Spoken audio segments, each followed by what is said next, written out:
Bel. Buti naman tumating ka na. Oh, Mel, anong event ba to? Wala. Gusto ko lang magpasama sa loob kasi naiinis ako sa kapatid ko. Halika na.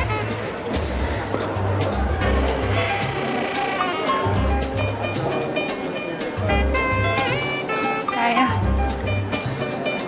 Excuse me. Ano bang nangyayari, Mel? Ano pa, as usual. Pwede puro problema. Kakagulo kami dun sa bahay ng biyanang ko. Kaya magkahiwalay kami ngayon na tinitirahan ni Emma. Nandun siya sa nanay niya. Ako naman nandun sa nanay ko. Kasama niya yung mga bata.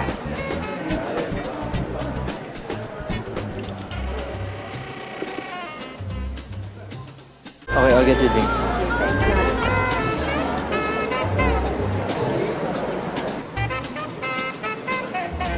Kailangan ko siyang makuha bago malaman ng biyanang ko na si Dean ang totoong ama.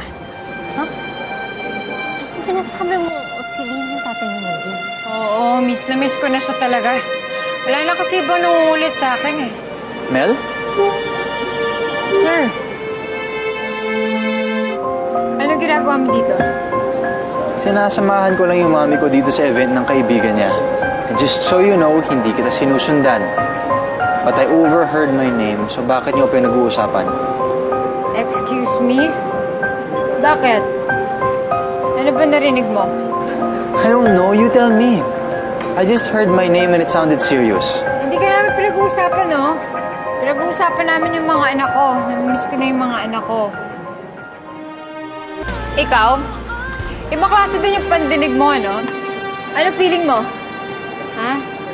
Iniisip kita palagi? Ganon? Ang confident mo rin, ano? Akala ko ba alis ka na? Aalis pa lang ako.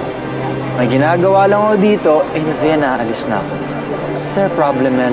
Wala akong pakialam sa'yo. Hoy, Adele, kailangan mo ba ng tulong kay Mel? sir, please, huwag ka nang masyadong concerned. Kaya ko na to. You sure? Look, just alalayan mo lang siya and huwag mo siyang iiwan. Just make sure she's okay. Okay po, sir. Sige po. Thank you.